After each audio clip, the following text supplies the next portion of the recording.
फिर वो आपको खुदा के कलाम से उभारेंगे और फिर मैं आपसे बात करूंगा ताकि हम आज फिर प्रभु में और प्रभु की बातों में आगे बढ़ने पाए। भाई अर्पित, खुदा के दास, आइए हम जोरदार ताली उनकी हिम्मत अफजाई और खुदा की महिमा के लिए बजाएं। Praise the Lord. Praise the Lord. भैया ने मुझे एक बात बचपन से सिखाई है, वो है समय असमय तैयार रहने की। और ऐसा कभी होता नहीं है कि मैं तैयारी के साथ ना हूं परमेश्वर के वचन के लिए। तो खुदा का धन्यवाद करते हैं सच्चे समय के लिए। परमेश्वर ने ये मौका दिया है कि मैं परमेश्वर के वचन से थोड़ी देर आपसे बात कर सकता हूं। कुछ चंद बातों के साथ आपको उभारना चाहूंगा। मेरे साथ पढ़ने के निकाले लूका रचित सुसमाचार उसका 24 अध्याय और उसकी 48 आयत। लूका रचित सुसमाचार उसका 24 अध्याय और उसकी 48 आयत। छोटी सी बात है, वहां लिखा जी, लिखा है तुम इन सब बातों के गवाह हो। प्रभु यीशु मसीह जब आसमान पर उठा लिया जाने वाला था, उसने अपने चेलों से कहा, कहने लगा तुम इन सब बातों के गवाह हो। You are the witness. और खुदा के लोगों, आपने कभी रिले रेस देखी है? रिले रेस देखी है? रेस जिसमें एक डंडा लेके लोग दौड़ते हैं और क्या करते हैं, वो उस बेकन को, उस रिले को एक दूसरे से पास करते चले जाते हैं। और जब प्रभु यीशु मसीह ने ये बात बोली अपने चेलों से, यू आर द विटनेस, किस बात के विटनेस बना रहा था प्रभु यीशु मसीह? किस बात के लिए कह रहा था तुम गवाह हो, तुम गवाही दोगे? किस बात के लिए कह रहा था? अच्छा, अभी हमने कुछ दिन पहले क्या करा था, क्या मनाया था? कोई है? ईस्टर। ईस्टर से समझ में नहीं आता है, मैं थोड़ा हिंदी के शार्प शब्दों में बोलूंगा, पुनरुत्थान दिवस। यीशु मसीह का पुनरुत्थान दिवस, the resurrection day of Jesus, है ना। ईस्टर तो समझ में नहीं आता क्या शब्द का मतलब है, पर पुनरुत्थान दिवस से समझ में आता कि ये यीशु मसीह जो मुर्दों में से आपके और हमारे लिए जी उठा था। इस बात को बताने के लिए तुम और मैं यीशु मसीह के गवाह हैं। You are the witness. तुमको खुदा ने एक काम सौंपा है, आपको और मुझको खुदा ने एक काम सौंपा है। जयवंत भाई, एक वर्क है जो हमको दिया गया है और वो काम ये है, यीशु मसीह कहने लगा यू आर द विटनेस, तुम गवाह हो। और जब मैं रिले रेस की बात कर रहा था तो मैं ये बात इसलिए बता रहा था क्योंकि ये काम वहीं जाके खत्म नहीं हो गया, बल्कि जब कोई दौड़ में दौड़ता है ना, जैसे वचन बताता, पौलुस कहने लगा मैं अपनी दौड़ दौड़ रहा हूं।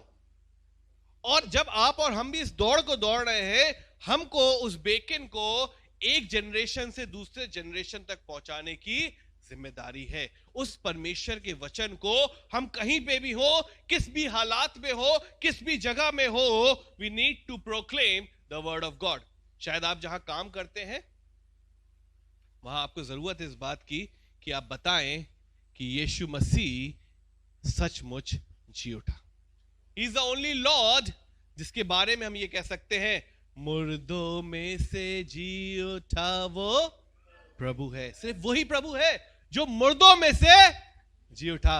बाकी सब आए, बोला हम प्रभु है, हम भगवान है, हम ईश्वर है, लेकिन मुर्दों में से कोई ना जी उठा। सिर्फ प्रभु यीशु मसीह जी उठा। और इस बात की गवाही देने के लिए उसने कहा तुम इन सब बातों के गवाह हो। You are the witness. और इस बात को वहीं खत्म नहीं करना है, बल्कि हमको इसको साथ में लेके चलना है। अगर मान लीजिए राजू भैया ने मुझे ना सिखाया होता तो क्या होता, ये बात यहां तक पहुंचती नहीं। और राजू भैया को राजू भैया के सर ने नहीं सिखाया होता तो राजू भैया तक नहीं पहुंचती। और अगर मैं शांत रह गया तो ये बात आगे नहीं पहुंचेगी। जरूरत इस बात की है, इसलिए तो परमेश्वर कहता है कि अगर ये चुप हो गए तो पत्थर चिल्ला उठेंगे। वो अपना काम करवा लेगा, लेकिन उसने ये काम आपको सौंपा है। He has given you the responsibility। क्या आज आप जहां जाते हैं बताते हैं या छुपा के रख लेते हैं? अपने यीशु को छुपा के रख लिया। पता है एक मालिक था, उसने अपने 3 सेवकों को, एक को 5 दिया, एक को 3 दिया और एक को 1 दिया। 5 वाले ने गया और बताया और 5 आत्माएं और जीत लाया। वाओ। 3 वाला गया, 3 आत्माएं और जीत लाया। क्योंकि बताया, लोगों को दिया। और एक वाले ने क्या किया, मट्टी खोदी और गाड़ के छुपा दिया। मालिक आएगा तो मैं उसको वापस कर दूंगा। खुदा के लोगों, मालिक ये नहीं चाहता है। मालिक आया, उसने कहा तू तो विश्वास योग दास है 5 वाले से, तूने 5 और कमाए, जा 10 शहरों पे राज कर। हालेलुया, आपको राज दिया।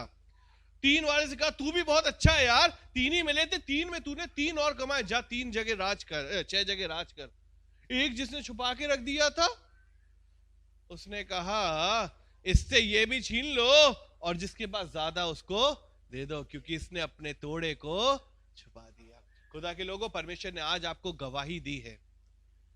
मुझे बड़ा अच्छा लगता है जब भैया की कलीसिया में मैं आता हूं और यहाँ पे लोग उत्साहित रहते गवाही देने के लिए, किसी चाहे छोटी सी बात हो। आज पता, आज मुझे टैक्सी नहीं मिल रही थी, मुझे लग रहा था मुझे पैदल आना पड़ेगा, मैंने प्रार्थना करी, मुझे टैक्सी मिल गई और मैं यहाँ आ गया। ऐसी ऐसी गवाहियां लोग देते हैं। पता, आज मैं घर पे था, मेरे सर में बहुत दर्द हो रहा था और मैंने यीशु मसीह के नाम से सर को छुआ और चंगा हो गया। This is testimonies. आपकी इन छोटी छोटी बातों से किसी दूसरे का बहुत बड़ा विश्वास बढ़ता है, और ये सब देना बहुत जरूरी है। विटनेस करना बहुत जरूरी है खुदा के लोगों। और विटनेस पता है हर कोई नहीं कर सकता। हाँ, हमें शर्म आती है, पता, हाँ हम नहीं जाएंगे सामने, हाँ हम नहीं जाएंगे, बच्चों की तरह मितराने लगते हैं। पर खुदा के लोगों, प्रभु के नाम को तब तक नहीं ले सकता है जब तक पवित्र आत्मा उसमें ना हो। खुदा के लोगों, अगर आप मेरे साथ पढ़ने के निकाल ले प्रेरितों के काम उसका 1 अध्याय और उसकी 8वीं आयत। प्रेरितों के काम उसका 1 अध्याय और उसकी 8। क्या लिखा है? परंतु जब पवित्र आत्मा तुम पर आएगा, जी, when you will receive the Holy Spirit, जी, हालेलुया, और जी, हाँ, कब होगे मेरे गवाह? जब पवित्र आत्मा तुम पर आएगा। आज अगर आपको लगता है आप गवाही नहीं दे पाते हो, आपको लगता है कि मैं अपने कॉलेज में, मैं अपने स्कूल में, मैं अपने ऑफिस में लोगों को बताने में डरता हूं कि यीशु मसीह जीवित खुदा है, यीशु मसीह के पास आओगे तो तुम्हारे जीवन में बदलाव आ जाएगा, यीशु मसीह तुम्हारे रोगों को चंगा कर सकता है। अगर ये सब बातें बताने में डर लगता है ना, तो सामर्थ्य चाहिए है तो पवित्र आत्मा को इनवाइट करना पड़ेगा। Let Holy Spirit be invited into your life. पता है राजू भैया बार बार होल नाइट प्रेयर क्यों कराते हैं आप लोग से? वो इसीलिए कराते हैं ताकि आप उस पवित्र आत्मा से भर सके। He want you to touch and feel that Holy Spirit. आपको वो एहसास हो सके। शायद आज तक अगर आपने पवित्र आत्मा को छुआ नहीं है ना, उसको आपने महसूस नहीं किया है ना, तो शायद आपने इस दुनिया में वो एक जो सबसे उम्दा एक्सपीरियंस है ना, वो मिस कर दिया। कहीं विदेश घूमने जाने से भी ज्यादा अच्छा है अगर आप पवित्र आत्मा से छू सको। खुदा के लोगों, इसीलिए वचन बताता है कि तुम यरूशलेम में, सारे यहूदिया में, सामरिया में और पृथ्वी की छोर तक मेरे गवाह होगे। कब होगे? जब पवित्र आत्मा तुम पर आएगा। खुदा के लोगों, यीशु मसीह की सबसे महत्वपूर्ण आज्ञा लोगों को यही है। अगर आप जिसको सबसे महत्वपूर्ण आज्ञा या ग्रेट कमीशन कहते हैं, अगर मेरे साथ पढ़ने को निकाले मत्ती रचित सुसमाचार उसके 28वें अध्याय और उसकी 19 और 20 आयत है ना। ये आयत आप लोगों ने कई बार सुनी होगी गीत के माध्यम से, है ना। स्वीटी भाभी को ये गीत बहुत अच्छा लगता है, बार बार इस गीत को गा के आपको बताती है। क्या बताती है? यीशु ने उन लोगों से क्या कहा? तुम जाकर सब जातियों के लोगों को चेला बनाओ, उन्हें पिता पुत्र और पवित्र आत्मा के नाम से बपतिस्मा दो और उन्हें सब बातें जो मैंने तुम्हारे साथ तुम्हें आज्ञा दी है मानना सिखाओ, और देखो मैं जगत के अंत तक सदैव तुम्हारे साथ हूं। अगर चाहते हो खुदावंद आपके साथ रहे, गवाही देना शुरू करो। Tell people about it. खुदा के लोगों, बहुत इंपॉर्टेंट है। पता है एक बार क्या हुआ? प्रेरितों के काम उसका 4 अध्याय उसकी 20वीं आयत में पतरस और यूहन्ना, प्रेरितों के काम उसका 4 अध्याय उसकी 20वीं आयत में पतरस और यूहन्ना एक बात कहने लगे। जी क्या करने लगे? लोग उनसे कहने लगे, अगर इसका ऊपर से पढ़ दे, 18वीं आयत से पढ़ दे, वहां लिखा है जी। हाँ हाँ है ना। यहां पे क्या किया गया, पतरस और यूहन्ना को बुलाया गया और उन्हें चेतावनी दी गई। ऐसे नहीं दिया होगा जैसे दीदी ने पढ़ दिया, ऐसे नहीं बोला होगा। और ऐसे बोला, यीशु के नाम से ना तो कुछ बोलना ना सिखाना, नहीं तो कोड़े पड़ेंगे, नहीं तो जेल खाने में पड़ोगे, नहीं तो मार डाले जाओगे। आज के समय में भी अगर आप देखो सिचुएशंस कुछ अलग नहीं हैंगी। सताव आज भी है, उस समय भी था। और लेकिन उसके आगे क्या लिखा है जी? जी, तुम ही न्याय करो।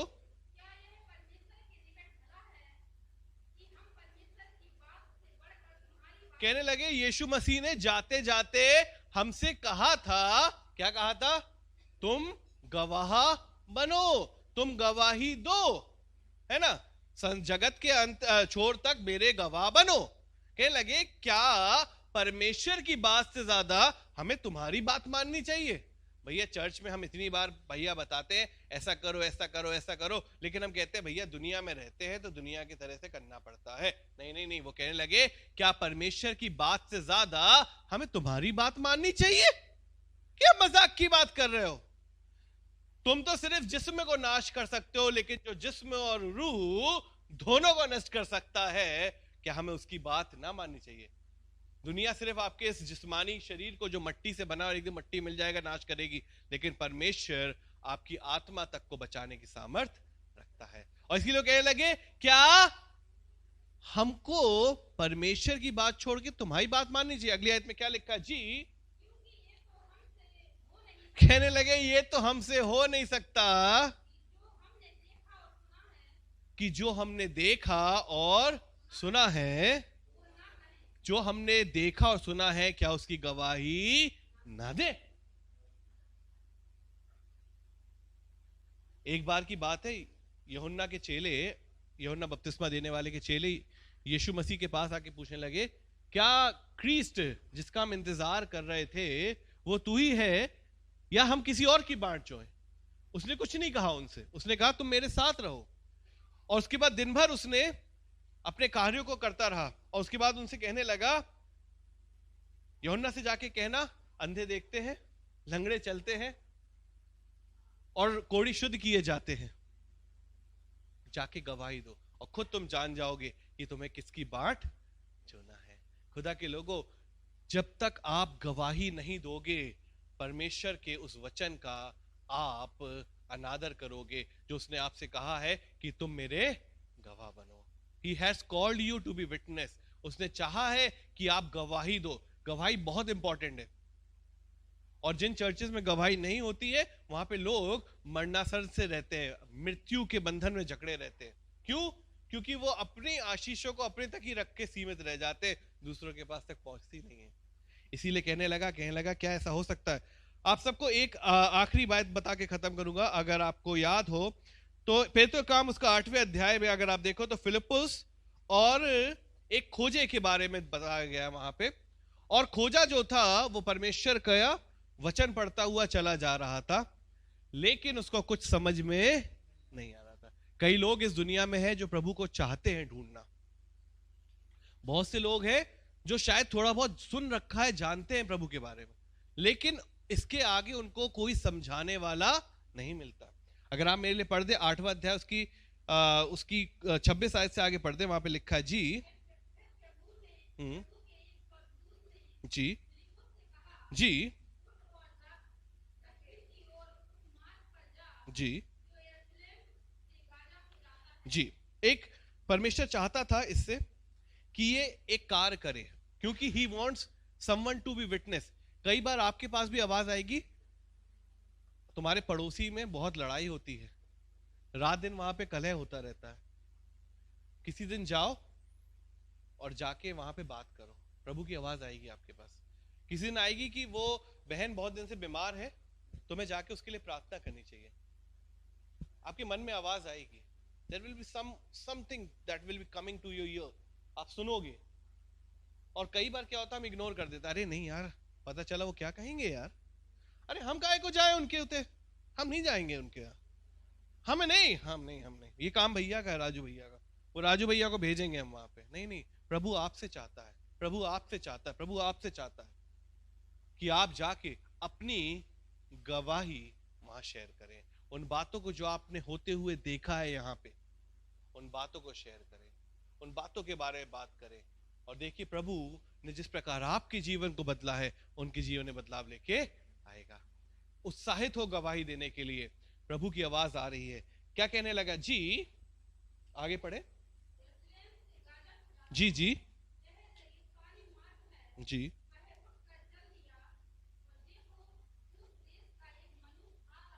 जी।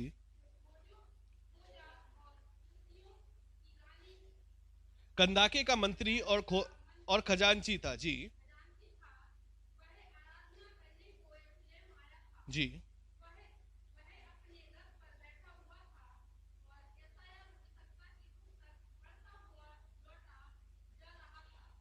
कई लोग ऐसे हैं जो परमेश्वर के जानना चाहते हैं। अगर आप देखें तो ये कंदाके की एक अनजाति की रानी का मंत्री था, और ये परमेश्वर के भविष्यवक्ता यशायाह की पुस्तक पढ़ता चला जाता, बिकॉज वो खुदा को और जानना चाहता था। अगर आप इसमें देखें तो फिलिप्पुस के साथ दौड़ता हुआ होल, ये मैं पूरा नहीं पढ़ाऊंगा। उसके बाद फिलिप्पुस ने उससे एक बात पूछी 30वीं आयत में, कहने लगा कि तू जो पढ़ रहा है क्या उसे समझता भी है? तो इस पे क्या उत्तर दिया उसने 31वीं आयत में? उसने कहा जब तक कोई मुझे ना समझाए तो मैं क्यों कर समझूं, जब तक कोई मुझे गवाही ना दे मैं प्रभु के पास कैसे आऊं।